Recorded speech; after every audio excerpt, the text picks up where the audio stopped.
Hi friends, welcome back to my channel my food blog with Pavani. ఇవాళ France and kaju fry చేయబోతున్నానండి. ముందుగా అల్లం వెల్లుల్లి paste 2 స్పూన్లు అండి.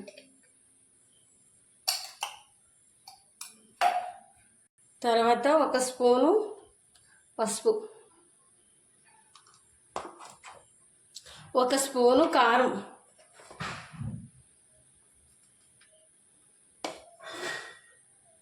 1/2 స్పూన్ సాల్ట్,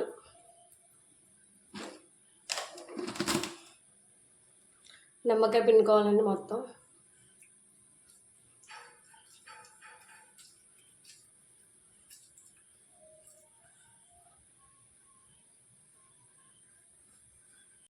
ఇందులోకి కరివేపాకు, ఇదంతా బాగా కలిపేసుకోవాలండి. మసాలా అంతా ఈ రొయ్యలకి పట్టియాలి. కాజుకి అలాగే రొయ్యలకి మసాలా అంతా బాగా పట్టాలి.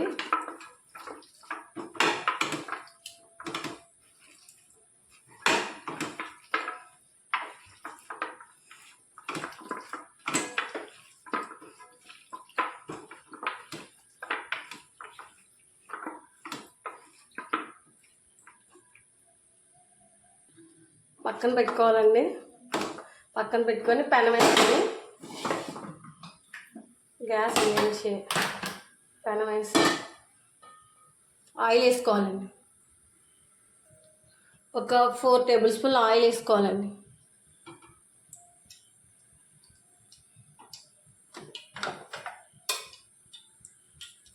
నూనె కాగిన తర్వాత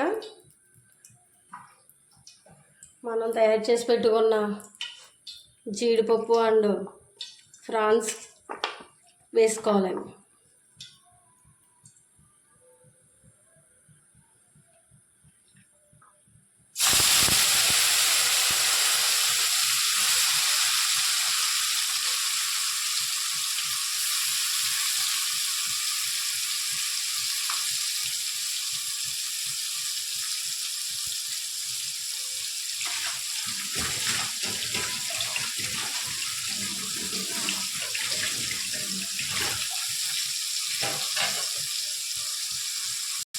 ఒకసారి కలుపుకొని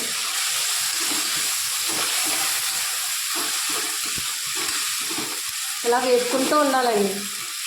ఫ్రాన్స్ కాజు కదా,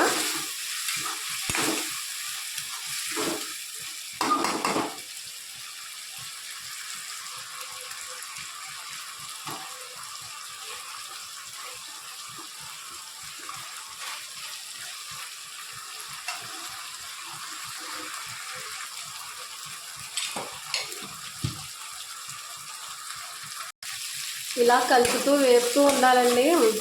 రేలో ఉన్న వాటర్ మొత్తం పైకి వచ్చేసి ఎగిరేంతవరకు కూడా వేపాలి. అలా వేపుతూనే ఉండాలి.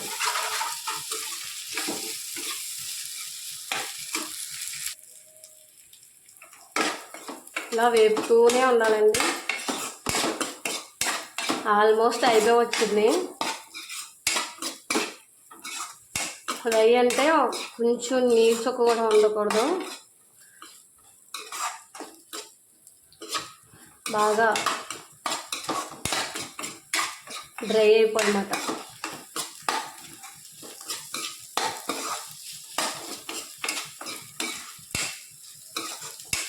కాజు కూడా చాలా చక్కగా ఉడికిందండి.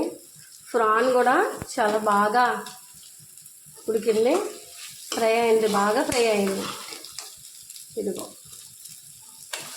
ఇలా తింటే చాలా టేస్టీగా ఉంటుందండి.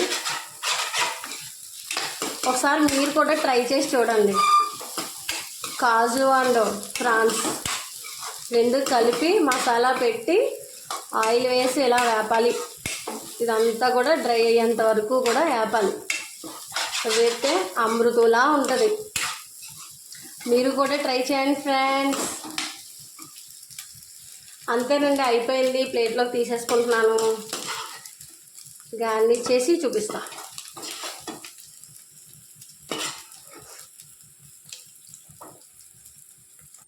చూడండి ఫ్రెండ్స్ ఎలా వచ్చిందో. ఇలా చేస్తే చాలా అంటే చాలా టేస్టీగా ఉంటుందండి. ఒకసారి ట్రై చేసి చూడండి.